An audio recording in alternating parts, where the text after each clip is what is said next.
Hai teman-teman semuanya, kembali lagi bersama gue Des Johan dan rekan gue Victor Aditya masih di catatan Yes. Iman season yang ketiga.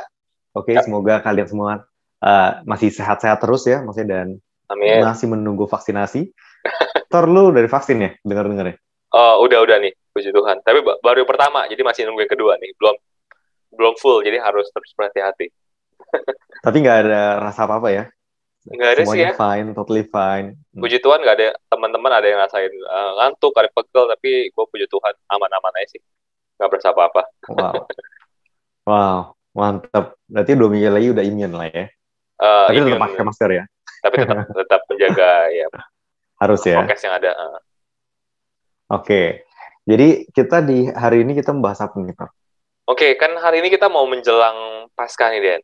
Jadi kita mau membahas sesuatu yang berhubungan dengan Paskah tentunya. Jadi kemarin itu pas gue searching ya ternyata tuh banyak banget pertanyaan-pertanyaan mengenai Paskah tuh yang sebenarnya lumayan interesting dan gue nggak yakin banyak orang Kristen yang tahu deh mengenai hal ini gitu. Mungkin kalau Hmm. mengenai prosesnya bagaimana Yesus disalib sampai dengan bangkit kembali kan udah tahu ya semuanya ya. Cuman Hmm. kalau Hmm. mengenai detail-detail di hari Paskah itu menurut gue banyak yang mungkin juga belum paham banget. Jadi gue rasa menarik nih kalau kita ngebahas ini. Gue rangkum ke dalam beberapa top 5 hal-hal yang sering ditanyakan yang akan kita bahas di episode kali ini. Hmm. Nah, Wow, kita langsung interesting. masuk nih, Den, ke yang pertama ya. Nah, yang pertama itu Oke. adalah, nah ini gue kayak sebenarnya udah pernah lihat juga nih, lu bahas di video lu sebenarnya. Jadi, kemana sih, Den? Jadi kan kita tahu ya, Yesus kan mati di hari Jumat ya, kurang lebih di hari meninggal di hari Jumat, Hmm. lalu dia bangkit kembali di hari Minggu. Nah, banyak teori-teori yang berspekulasi mengenai kemana nih Yesus 3 hari ini. Karena kan di Alkitab sendiri kan nggak dituliskan secara jelas kan. Yesus tuh ngapain dan Aha. segala macam. Nah, kalau menurut lu sendiri, dari apa yang lu pelajari, kemana nih, Den? Kemana dan ngapain Yesus selama 3 hari ini? Kalau menurut gue ya dia ke Hades sih, ke Hades. Maksudnya kalau Oh, memang, oke. nah kayak waktu itu kita udah pernah bahas ya, maksudnya kayak Hmm, ada di neraka itu kan ada yang kita ngomong hell, ya. sebenarnya hell itu ada banyak ya, ada eternal lake of fire Hmm, yang which is belum ada yang kesono saat ini gue bilang, tapi saat ini ada dua tipe di neraka itu sendiri, bukan neraka ya, tapi namanya mungkin Sheol ya. Sheol itu adalah ya. place of departed spirit namanya. Jadi semuanya ada di situ, tapi di Sheol itu ada dua tipe, ada orang jahat, ada orang baik gitu lah ya. Hmm, Maksudnya Daniel segala macam, Samuel segala macam itu ada di salah satu yang Abraham Bosom yang gue bilang, Abraham Bosom, yang satu lagi ada di Hades gitu. Hades itu yang ininya lah hell lah, boleh bilang hell, karena ini seringkali tuh di Alkitab kita yang bilang neraka ataupun hell.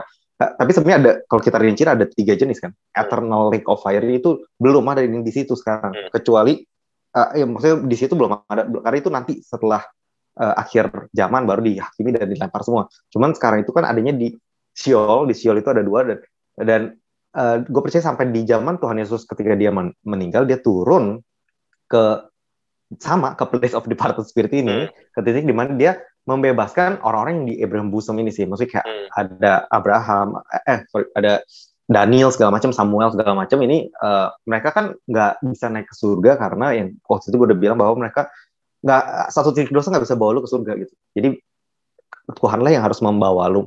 hmm, Setelah Tuhan membayar dosa lu, baru lu dimurnikan kan, baru lu ya. suci, dan dia turun, dia bawa naik. Plus di Petrus juga ada ngomong oh dia preach Ya. kepada spirit in prison. Hmm, Itu dari Petrus. Nah, nah, sebenarnya bukan dia preach itu ya, maksudnya bukan seperti dia berkhotbah, karena ini juga banyak orang bilang kan, iya, berarti iya. dia berkhotbah lagi, berarti orang yang di neraka masih bisa selamat. Ah, Bukan begitu, tapi preach itu sebenarnya offer a message gitu, Proclaim announce a lah ya. message itu yang iya, announcing. Jadi announcing kalau dia menang. Maksudnya dia udah membayar lunas, makanya dia bilang it is finished gitu. Dia Eh, dia turun, dia proklaim it is finished, sudah selesai. Maksudnya hmm, akhirnya karena udah selesai, dia bisa bawa orang-orang yang di Abraham bosom ini naik ke surga, ya. dan orang-orang yang di apa ya, di neraka, dia tetap di neraka, dia udah kalah gitu. Intinya adalah dia memproklaim kalau dia udah menang. Dan Hmm, dia nggak disiksa di neraka. Maksudnya yang berpikir dia ke bawah terus dia disiksa, it's not true ya, gitu. ya. Karena memang kayak gue bilang bahwa orang-orang kayak Daniel, Samuel segala macam juga dia bukan berada di tempat siksaan, biarpun Hmm, dia nggak di surga pada saat itu. Pada saat itu dia di Sheol, di tempat Abraham bosom yang nyaman, totally nyaman, nggak, memang nggak seperti di surga, tapi dia nggak berada di bawah siksaan seperti di Hades. Hades itu siksaan juga belum eternal lake of fire. Jadi ini ada tingkatannya ya. Jadi gue bilang, dan bahkan dari Hades itu sendiri ada yang bagian bawahnya bottomless pit, yang kayak gue bilang adalah spirit-spirit yang di zaman Nabi Nuh dia turun sebagai hmm, menjelma sebagai laki-laki kemudian berhubungan dengan wanita. Nah itu ada lagi di Sheol juga di bottomless pit di bagian bawahnya. Nah jadi ada kompartemennya lah ya, ada kompartemen yang paling atas yang paling enak gitu, Abraham bosom, kemudian turun lagi ada Hades, ada lagi bawah lagi bottomless pit. Kemudian penyiksaannya nanti di Eternal Lake of Fire, tapi itu belum. Itu yang gua tahu. Gitu. Ya. Coba kalau gue menanyain dari pendapat dari ahli apologists nih. Oh aduh enggak lah enggak. Tapi ya kurang lebih sih gue setuju sih Dan bahwa ayatnya pasti yang duluan tadi ada 1 Petrus 3 yang 18 sampai 19 ya, buat teman-teman yang mungkin mau tahu juga.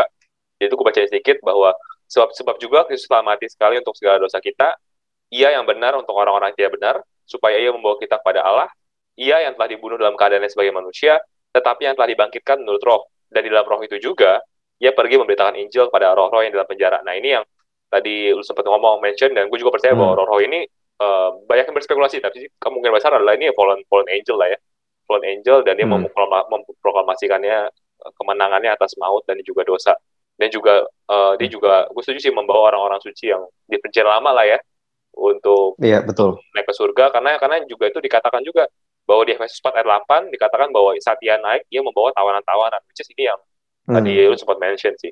Mungkin kalau boleh tambahkan sih mungkin sebenarnya kalau kita jelasnya masih cuma Yesus yang tahu ya. Cuman kalau kita melihat di Alkitab bahwa kemungkinan besar sih setelah disalibkan dia naik dulu ke surga sih kalau menurut gue ya.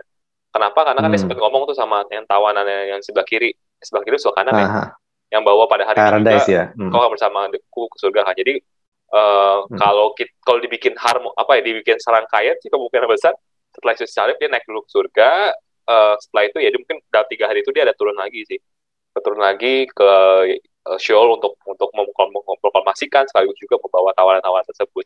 Jadi kurang lebih sih itu ya 3 hari apa yang Yesus lakukan sampai 3 hari sebelum kebangkitannya. Nah kurang lebih kayaknya sih udah cukup jelas di situ. Kita masuk ke pertanyaan berikutnya Dan, yang nggak kalah menarik nih, tapi ini agak beda jauh. Jadi kita ngebahas dari sisi sosialnya, karena gue melihat bahwa pada saat hari Paskah ini orang mengucapnya itu beda-beda kan. Ada yang happy Easter, ada yang happy Passover gitu kan. Nah gue banyak juga lihat orang-orang Kristen yang dia nggak gitu ngerti, dia ngomongnya juga happy Passover gitu. Karena menurut dia ya Passover kan sama aja sama Easter dan segala macam. Padahal sebenarnya kalau kita tahu kan Passover itu sebenarnya lebih relate sama Jewish ya, sama Jewish Passover. Sedangkan ya Easter itu sebenarnya memang mungkin harinya kalau lebih sama, tapi kan punya makna yang beda gitu kan. Nah mungkin lu bisa jelasin sedikit ya, bedanya Passover sama Easter itu apa sebenarnya? Ya, Passover sesuai dengan namanya sih, maksudnya Passover. Ya, kenapa Passover? Karena dia itu adalah sebenarnya boleh dibilang Passover dengan Paskah itu adalah penggenapan. Sementara Passover inilah adalah nubuatan. Nubuatan itu yang masih di reveal, sementara yang masih di conceal, sementara yang di Perjanjian Baru adalah reveal. Nah, di Perjanjian Lama tuh Passover ini adalah sebenarnya ya kalau kita ingat yang zaman Musa ada 10 tulah. Nah, 10 tulah tulah ke-10, tulah yang terakhir, inilah Death Angels. Death Angels ngebunuh firstborn, dan di mana pada saat itu orang Israel diminta untuk memakai hisop untuk melukiskan di kusen pintu mereka, doorpost mereka itu dengan darah kambing domba, dan supaya tujuannya adalah ketika Death Angels datang untuk mengambil anak sulung mereka, ketika mereka lihat darah di pintu dan kusen mereka itu, dia pergi, karena berarti udah selesai, it's done. Nah, akhirnya itu yang membuat makanya namanya jadi Passover, karena si Death Angel ini pass over them gitu, pass over them, dan juga bukan cuma pass over, ya itulah boleh dibilang, dan juga itu juga yang akhirnya membuat mereka pass over daripada Mesir ya, dari Mesir membawa mereka keluar. Tapi yang sebenarnya pass over itu ya karena memang Death Angels-nya melewati mereka sih, pass over, dan akhirnya cuma orang-orang di Mesir yang kehilangan firstborn, kecuali orang Israel nggak ada satupun. Maksudnya itu yang membuat namanya jadi Passover, dan Passover itu sendiri juga ritualnya sebenarnya adalah ritual yang dilakukan oleh selama seminggu, kalau nggak salah 7 hari sih. Jadi kalau misalnya kita kan Easter itu sebenarnya cuma 3 hari kali ya, maksudnya ketika Tuhan Yesus meninggal sampai kebangkitan. Iya, biasanya kan itu yang dikenal dengan Easter. Cuman ya kalau Passover sebenarnya 1 minggu, tapi intinya sebenarnya adalah yaitu cuma nubuatan. Nah, kita mendapatkan penggenapan gitu. Jadi happy Passover, happy Easter, kalau menurut gue ya we got the point gitu, tapi hopefully ketika lu ngomong gitu lu juga tahu what you're talking about sih, maksudnya jadi ini yang kurang lebih lah, maksudnya kalau Passover itu yang gue tahu, kalau misalnya Easter ya yang seperti yang kita semua tahu, that's true gitu, maksudnya dia mati, dia salib, dia bangkit, itu yang gue tahu sih. Coba kalau menurut lu gimana? Sama sih, jadi bahkan sampai sekarang pun orang Jewish juga masih melakukan tradisi itu ya. Masih melakukan Oh tradisi ya. kayak kurban, dan juga akhirnya Hmm. darah-darah kurban tersebut juga ditaruh di kusan pintu, dan segala macam. Jadi masih dilakukan sampai hari ini. Cuma memang maknanya beda banget sama apa yang dirayakan oleh orang Kristen sebenarnya. Karena orang Kristen merayakannya itu dalam artian adalah ya penebusan dosa, bahwa Yesus telah mati untuk menebus dosa kita dan menyelamatkan kita. Sedangkan kalau yang Jewish ya itu sebagai rasa grateful dan memperingati bagaimana ya Tuhan membawa mereka keluar daripada Mesir. Jadi menurut gue sih setelah kita mengetahui hal ini ya kita jangan lagi lah ngomong Happy Passover gitu, karena udah beda konteks gitu. Jadi kita Happy Easter aja gitu. Oke. Pertanyaan berikutnya ini juga menarik nih, karena kan ada pada saat Yesus disalibkan, pada momen-momen terakhir Yesus kan, Yesus ada mengucapkan sebenarnya 7 kalimat terakhir ya. 7 kalimat terakhir yang itu agung lah ya. Tapi kita nggak ngebahas 7, gue nggak ngebahas 2 aja yang menurut gue menarik. Kalimat pertama yang menarik adalah Yesus ngomong bahwa yang Eloi, Eloi lama sabachthani gitu, bahwa my God, why have you forsaken me gitu. Ini kan jadi kayak suatu buat orang-orang yang nggak percaya apalagi ya. Ini kan jadi kayak loh kan katakan kalau Yesus itu bukan Tuhan gitu. Bukti dia manggil Tuhan. Dia manggil Tuhan, terus dibilang bahkan Tuhan meninggalkan dia gitu. Bahkan Tuhan menelantarkan dia. Jadi bahkan ada beberapa orang mungkin yang Jewish juga bilang, no, lihatin aja gitu. Berarti dia bukan Mesias dan segala macam. Nah, jadi mungkin buat lu sendiri, Dan. Kira-kira apa sih makna Yesus ngomong ini gitu? Kenapa Yesus ngomong bahwa God forsaken him gitu? Kalau menurut gue sih pertama itu kan dia menggenapi nubuatan juga ya. Maksudnya nubuatan kalau salah di Mazmur juga ada yang ngebahas tentang hal ini. Itu pertama. Kedua, dan dia juga diciptakan untuk menggenapi nubuatan ya. Semua nubuatan yang di sisi perjanjian lama.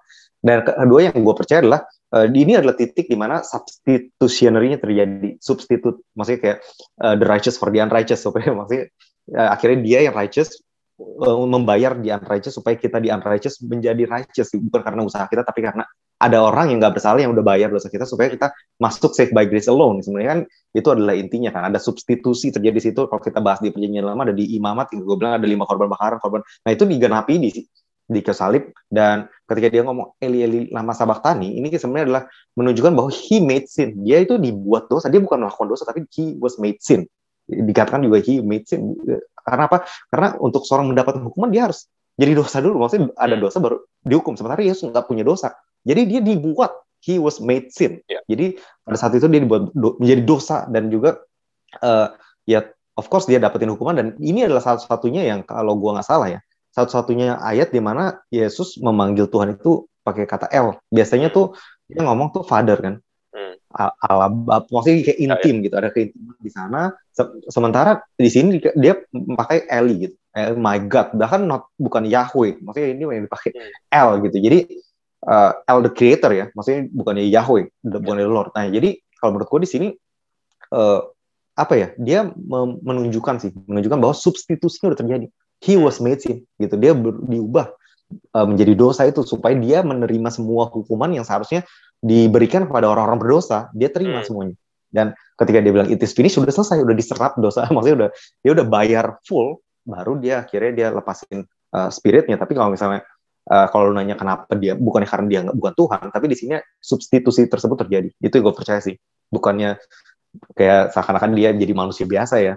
Tapi kalau gue bilang ya substitusinya terjadi di sini justru. Maksudnya ya dia menggenapi semua nubuatan yang di perjanjian lama plus substitusi supaya tadinya dia ngomong Father, dia ganti jadi Tuhan supaya kita yang sebelumnya ngomong Tuhan bisa jadi Father. Jadi ada pertukaran di situ. Jadi the unrighteous for the righteous, kemudian righteous for the unrighteous. Jadi ada pertukaran lah kalau menurut gue di situ sih. Maknanya, meaningnya. Kalau menurut lu gimana, Tor? Yes. Mungkin gue kan lebih gali dalam lagi dari yang lu kenapan kali ya. Karena itu menarik banget. Karena jadi buat orang-orang yang nggak tahu, itu sebenarnya Yesus sedang mengulang tuh di Mazmur 22 ayat 1 sebenarnya. Jadi yang gue bacain itu persis apa yang Yesus katakan sebenarnya.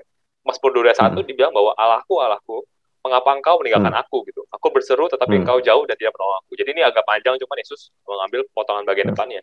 Dan sebenarnya selain mengutip perjanjian lama, sebenarnya Yesus lagi ngomong ke orang-orang Jewish yang di sekeliling dia, yang ngerti perjanjian lama, terutama orang Farisi yang hafal ya. Itu supaya coba deh lu lihat Mazmur 22 deh. Karena kalau diperhatikan ya, ayat-ayat setelahnya itu tuh ada banyak sekali yang Yesus genapi di hari penyalipannya gitu. Jadi kalau nggak percaya teman-teman baca Mazmur 22, baca satu pasal full, di situ tuh ada contoh menubuatan mengenai orang-orang yang mencibir Yesus. Bukan Yesus sih di Mazmur ya, cuma ada orang-orang yang mencibir bahwa kalau lu Tuhan, lu harus bisa menyelamatkan diri lu dong, segala macam. Which is itu happen di Yesus, ada di Mazmur 22. Ada dikatakan juga bahwa baju jubahnya akan diundi. Nah itu ada Mazmur 22, dialami oleh Yesus. Jadi kayak di satu buah pasal itu tuh ada banyak sekali yang digenapi Yesus. Jadi kayak Yesus ngomong juga bahwa makna lain ya tentunya adalah bahwa lu coba cek sendiri gitu, bahwa ini di depan lu ada penggenapan apa yang lu percaya selama ini gitu. Jadi kayak itu sih menurut gua makna yang begitu luar biasanya ya. Dari tentu ada makna yang berbasis substitusi, tapi menurut gua ada makna lainnya untuk orang-orang Jewish ya ini. Untuk lu coba baca sendiri your scripture dan lu akan melihat bahwa gua itu adalah ya penggenapan dari apa yang lu baca sebenarnya gitu kan.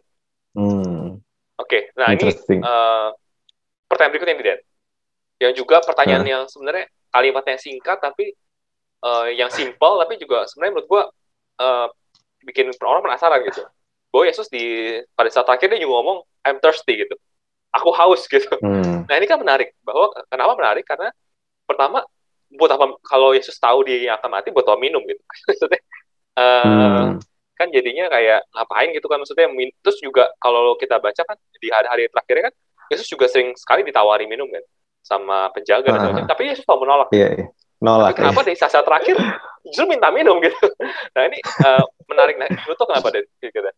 Ada makna. Ini kalau menurut gue aja ya, ini opini aja ya. Gue nggak bisa.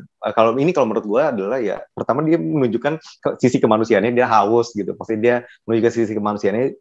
Mungkin ini logik banget kali ya. Nah, cuman kalau kedua sih, kalau menurut gue ada dia kalau nggak salah tuh si penjaga itu pakai hisop ya untuk memberikan makan. Nah ini adalah kalau gue sih mundur ke perjanjian lama Passover tadi sih Passover dia juga pakai hisop untuk menggambarkan the doorpost yang gue bilang dia pakai darah untuk diolesi kekhususan daripada pintu di zaman orang Israel di Tulaka 10 dan setelah dia olesin darah tersebut kemudian Death Angels itu Passover karena apa? Karena udah ada darahnya Yesus. Mereka itu kalau gue nggak salah juga setelah dikasih minum itu juga dia meninggal setelah itu. Jadi maksudnya kayak dia adalah the firstborn yang diambil ya tujuannya supaya kita selamat. Kita yang ada di rumah, kita kan ada di dalam rumah. Kalau di Passover di perjanjian lama kita di dalam rumah.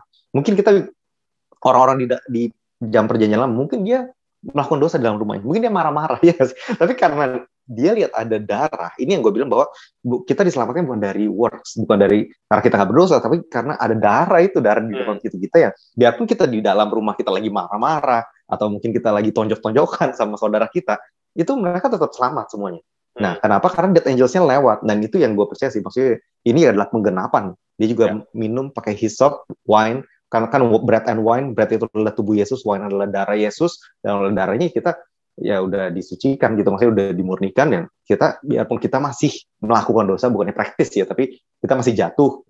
Tapi ya kita tidak lagi diselamatkan oleh perbuatan, tapi kita diselamatkan oleh, karena memang dari awal memang kita diselamatkan oleh iman sebenarnya gitu. Jadi kalau itu ya menurut gue sih. Jadi kalau hisop ada karena hisopnya itu sih. Kalau ini kalau opini gue ya, kayak gue berusaha mengconnect the dot. Gak tahu kalau menurut lu gimana tuh? Ya jadi kalau menarik sih. Kalau gue sih menurut gue adalah sebenarnya apa yang saya katakan itu kenapa dia bilang I'm thirsty itu sebenarnya juga menurut gue ada bagian daripada penggenapan firman Tuhan sih. Jadi tadi kan kita ngebahas di Mazmur 22 kan. Nah sebenarnya di pasal yang sama itu di ayat 15 juga ada terus seperti ini, dibilang bahwa kekuatanku kering seperti beling, lidahku melekat pada langit-langit mulutku gitu. Jadi memang di sini juga dikatakan bahwa ya itu I'm thirsty karena itu udah kering mulutnya. Jadi sekali lagi ini penggenapan daripada Mazmur 22 ya, di mana Yesus ngomong sebelumnya. Itu juga dia mengenapi juga sebenarnya Mazmur 69 ayat 21. Dikatakan bahwa bahkan mereka memberi aku makan racun dan pada waktu aku haus mereka memberi aku minum anggur asam. Jadi anggur asam ini yang memang dikasih sama si baju-baju itu gitu. Itu adalah dari sisi penggenapannya ya. Nah menurut gue sih satu lagi adalah kemungkinan besar adalah karena Yesus mau ngomong sesuatu yang penting. Karena karena kalau sebelumnya itu kan memang kalau kita baca di Yesaya kan memang dibilangnya kan bahwa the Son of Man ini kan bakal diem kan, bakal ngomong apa-apa kan. Nah makanya menurut gue Yesus apa nggak butuh minum sebelumnya karena ya dia memang akan diem aja, dipukulin, dia dihina-hina akan diem aja. Tapi di momen terakhir, menurut gue kenapa dia minta minum, karena dia udah mau ngomong sesuatu yang penting banget gitu. Dan kita perhatikan, setelah dia minta minum, dia ngomong bahwa it is finished gitu. Iya, it's Nah, finished. jadi bayangin ya, kalau ini sih gue logika banget ya, tapi bayangin kalau kita lagi aus, aus banget sampai kering, mau ngomong tuh gak kedengeran kan? Ngomong tuh pasti kayak cuma ringkih gitu. Tapi kalau lu minum kan lu jadi bisa ngomong lebih kencang. Nah menurut gue kayak minum tuh karena dia mau proclaim ini gitu. It is finished, karena ini kan kalau di dalam bahasa asli kan apa? Tetelestai ya. Tetelestai ya. Artinya adalah sebenarnya paid in full, dibayar lunas gitu. Jadi kayak menurut gue itu punya makna Paskah itu sebenarnya itu kan. Bahwa it is finished gitu. Bahwa makna Paskah sebenarnya adalah bahwa segala dosa kita itu udah dibayar lunas oleh Yesus. Jadi kayak gue itu adalah proklamasi yang harus didengarkan oleh semua orang gitu. Jadi dia mau juga supaya si Matius atau Markus itu juga jangan sampai dilewatkan nih di dalam Injil. Jadi kayak dia untuk minum itu, untuk ngomong kalimat terakhirnya bahwa it is finished gitu. Jadi memproklamasikan supaya semua orang mendengar bahwa apapun dosa kita sudah dibayar lunas. Menurut gue itu sih kalau menurut gue ya makna kenapa Yesus minum gitu ya. Kenapa dibilang I'm thirsty. Nah, pertanyaan terakhir nih, Den. Pertanyaan terakhir adalah, ini kita beda lagi kok obrolannya. Adalah mengenai apa nih? Selebrasinya itu sendiri gitu. Karena kan kalau kita ngomong Paskah, itu sering banget identik dengan kelinci Paskah, ada juga telur Paskah. Ini kurang lebih sama dengan, kalau Natal kan identik sama Santa Claus kan. Cuma ke Paskah itu identiknya entah kenapa sama telur, sama bani gitu kan. Padahal ini kan kalau kita baca di kitab Injil sama sekali nggak ada, Yesus nggak pernah ketemu sama rabbit, nggak pernah ketemu sama telur gitu kan. Jadi sebenarnya is it okay gak sih sebenarnya kalau kita merayakan Paskah dengan ornamen-ornamen seperti itu? Kalau menurut gue sih it's okay ya, karena kalau gue bilang sendiri, kalau menurut gue ya, kayak sebenarnya telur itu gue nggak tahu dari mana originnya sih, tapi kan kalau menurut gue kayak telur kan menggambarkan kayak lahir baru nggak sih? Maksudnya ya lu telur itu kan sesuatu yang kayak lu udah break out gitu, lahir baru. Sebenarnya mungkin itu sih makanya dari opini gue nggak tahu, gue nggak Google juga sih. Maksudnya gue juga nggak tahu sih kalau misalnya ada meaning lainnya. Cuman kalau menurut gue sih ya kayak gue bilang sih, maksudnya kalau kita mau ngomong boleh atau enggak, setiap hari tuh sebenarnya kalau kita mau cari tahu pasti ada aja dipakai untuk iblis memakai sesuatu, ngerti gak sih? Jadi kalau gitu berarti setiap hari kita nggak boleh menyembah Tuhan dong, karena dipakai sama iblis kan? Enggak, justru kan dia yang pervert segala sesuatunya kan. Jadi sebenarnya kayak telur, ornamen segala sesuatu kan ini Tuhan ciptakan dan itu nggak berdosa kan. Nah, iblis yang pervert. Kalau kita agree dengan itu terus kemudian kita bilang nggak boleh, berarti lebih seakan-akan yang ciptain semuanya iblis ya. Jadi yang ciptain semuanya ini kan udah salah. Kalau gue bilang boleh-boleh aja selama motivasi dan intinya adalah untuk Tuhan Yesus, untuk mengingat dia sih. Justru sebaliknya, kalau misalnya kita pakai semua ornamen salib, kayak semua ornamen kekristenan Alkitab, tapi sebenarnya hati kita nggak ada di situ, atau motivasi kita kayak iblis nih, maksudnya untuk apa, blaspheme God, ya salah. Maksudnya biarpun lu pakai semua ornamen kekristenan, tapi tujuan untuk lu blaspheme, untuk lu menghina Kristus, ya lu salah. Jadi tujuannya adalah, kalau gue pikir lebih penting tujuannya daripada ornamennya sih.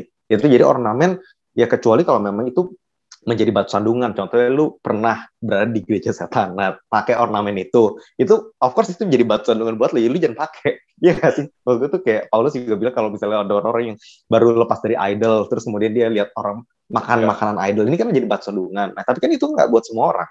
Jadi kalau gue bilang, kalau mau kayak kita kayak nggak tahu ya, kita kemudian itu juga nggak ada hubungan secara apa ya dengan kita sih, kalau menurutku boleh-boleh aja lah. Maksudnya itu cuma jadi art dekor aja kalau gue bilang.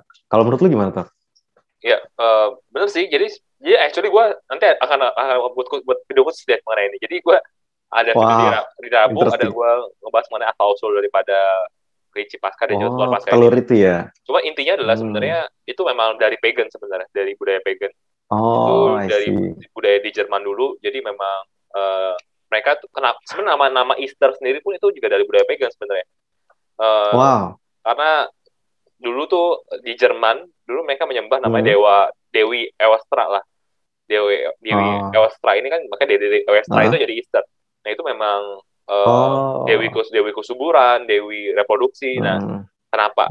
Karena terus akhirnya kelinci sering sekali dikaitkan dengan Dewi ini, karena kelinci kan punya reproduksi yang terkenal sangat baik ya. Dia punya anak banyak, gampang punya anak dan segala macam. Jadi sering dikaitkan, dan telur juga akhirnya dikaitkan lah. Akhirnya karena bahkan menurut mitosnya kan kelinci bertelur gitu, padahal kita sebagai orang yang ngerti kan kelinci nggak bertelur gitu. Tapi ya karena memang mitosnya seperti itu, dan akhirnya, nah pada saat akhirnya orang Kristen masuk ke sana, nah sama seperti layaknya Santa Claus ya, dan juga ornamen-ornamen Natal, jadi ya karena supaya gampang memasukkan apa ya Kristenan ke sana, ya akhirnya Kristen ini dicampurkan dengan apa ya hal-hal yang mereka mengerti dengan budaya-budaya mereka gitu. Akhirnya penyembahannya sih sudah hilangkan sih, penyembahannya sudah bukan ke Dewi lagi tapi penyembahannya ke Yesus. Nah, ornamen-ornamennya ini kan masih tersisa nih, kelinci dan juga telur. Nah, ini akhirnya dikaitkan aja, akhirnya diubah maknanya. Kayak bilang tadi, akhirnya telur itu seperti akhirnya lahir baru. Lalu akhirnya kelinci itu jadi dibikin maknanya adalah multiplikasi.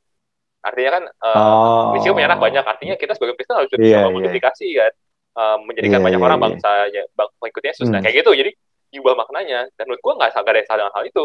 Karena gue setuju banget yang lu bilang bahwa itu semuanya itu Tuhan yang ciptakan. Jadi menurut gue ya, dan Tuhan bisa menggunakan apapun juga untuk membawa kemuliaan bagi namanya. Jadi menurut gue ya nggak apa-apa gitu. Dan juga menurut gue kalau kita mau strict bahwa ini dari pagan makanya nggak boleh, ini dari pagan nggak boleh, menurut gue segala sesuatu bisa kita nggak bolehin gitu. Karena iya benar. Contohnya adalah yang paling strict mengenai hal ini adalah saksi Yehova gitu ya. Saksi Yehova itu kan contoh dia nggak mau ngelain Paskah, nggak mau ngelain Natal karena itu kan banyak pagan dia bilang. Bahkan dia nggak mau ngelain ulang tahun. Karena menurut dia tradisi merayakan ulang tahun, meniup lilin itu pun dari tradisi pagan gitu. Nah, gue waktu itu pernah berdiskusi sama salah satu saksi Yehova di dalam komen YouTube gue bilang sama dia, kalau lu mau benar-benar menghindari semua pagan, actually itu contoh ya, banyak tradisi-tradisi itu kayak bahkan pernikahan ya, Dan. Kalau kita menikah kan kita pakai cincin kan, cincin kawin. Cincin kawin itu juga dari budaya pagan loh sebenarnya. Gitu loh. Sebenarnya kalau kita mau menghindari ya, lu nikah jangan pakai cincin kawin, gue bilang. Karena itu budaya pagan sebenarnya. Budaya yang bukan dari penyembah Tuhan gitu, tapi kita pakai kan. Bahkan di dalam Alkitab juga nggak ada kan yang pakai cincin sebenarnya. Tapi kenapa kita pakai? Ya? Karena itu maknanya kan udah bukan itu lagi. Maknanya udah beda gitu kan. Contoh bahkan simpel kalau lu ke rumah orang, lu ketok pintu gitu. Itu juga dari budaya pagan gitu. Karena budaya zaman dulu kan pintu itu udah dari kayu. Dan orang tuh percaya kayu itu punya roh-roh segala macam lah. Jadi lu harus ketok dulu. Jadi kayak itu kita pakai sampai sekarang, tapi kita nggak masalah karena maknanya udah bukan kayak gitu lagi. Jadi gue bilang, gue berdiskusi sama dia bahwa kalau lu mau strict, benar-benar pagan semuanya, lu nggak mau ikutin, lu harus ikutin semua ini gitu. Tapi kan enggak kan, karena kan kita nggak mau gitu karena maknanya udah beda. Jadi menurut gue begitu pun dengan Paskah gitu, walaupun ini memang punya sejarah dari pagan, tapi menurut gue sekarang maknanya udah jauh banget beda. Jadi menurut gue bahkan sekarang anak-anak kecil juga kalau sekolah minggu bikin acara menghias telur gitu kan, itu kan juga yang hias juga pakai salib lah, atau juga hias-hias juga ornamen-ornamen Kristen. Jadi menurut gue nggak ada masalah sama sekali sih. Menurut gue sih seperti itu sih. Wow, interesting. Lu tahu banyak banget ya. Ternyata gue baru tuh ketok pintu sama cincin kawin tuh ternyata pagan juga ya. Wow, interesting banget. Banyak banget. That's great insight. Setelah gue belajar itu banyak banget. Oke. Apa gitu ya, Dan? Yang pertanyaan gue sudah habis, jadi itu aja. Nah, cuma mungkin pertanyaan terakhir nih, Dan. Mungkin menjelang Natal gini ada gak sih pesan-pesan ataupun hal yang mau sampaikan buat teman-teman kita di luar sana mengenai Paskah?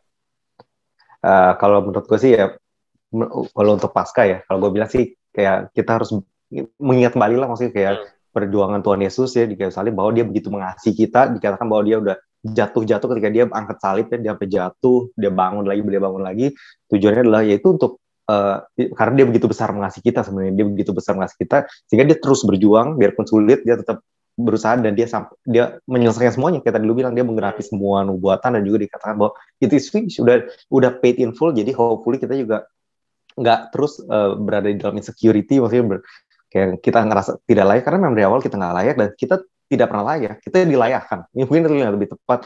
Dan kita juga jangan stop cuman di kayu salib, karena sebenarnya kalau menurut gue sendiri kayu salib adalah gambar daripada kekalahan ya, kalau untuk orang Kristen ya, maksudnya ini adalah gambar kemenangan iblis banget, maksudnya anak Tuhan mati gitu.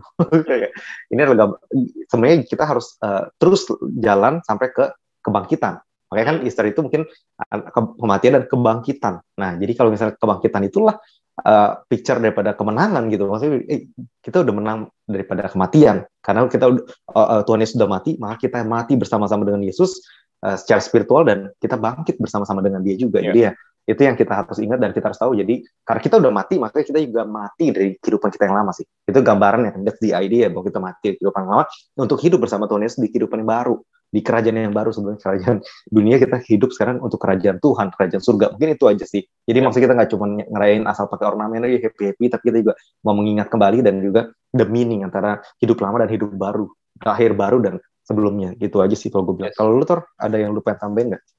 Mungkin gue mau ini sih expand daripada yang sampaikan bahwa benar banget. Tapi semoga jangan sampai juga memperingati hanya 10 tahun sekali, karena pengorbanan Yesus tuh terus menerus ya. Jadi jangan sampai setelah Paskah akhirnya teman-teman lupa juga. Jadi jangan sampai. Jadi hopefully ini Paskah ini ya mengembalikan api yang sudah padam, mungkin yang berpada daripada kita yang udah mulai jauh daripada Tuhan, udah mulai melupakan pengorbanan Dia. Nah, ini jadi pembangkit api lagi. Tapi buat teman-teman yang apinya masih membara-bara, ya tetap jaga itu di setiap hari kita gitu, karena itu penting. Dan yang kedua adalah itu sih bahwa menurut gua kematian Yesus Kristus itu benar-benar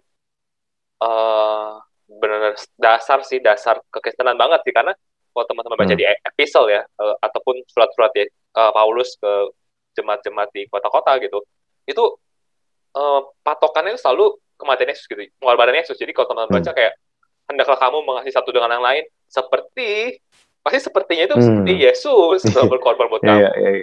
Hendaklah kamu mengampuni sesama kamu seperti selalu Yesus mati buat aja. Itu selalu jadi patokan gitu. Dan menurut gua mari kita hidup seperti jemaat mula-mula gitu. Bagaimana kita bisa mengasihi orang, patokannya itu seperti Yesus juga di hari Paskah ini juga mau mati buat kita gitu. Dan itu kan kasih yang begitu mahal, kasih yang begitu luar biasa kan, kasih yang begitu tinggi standarnya.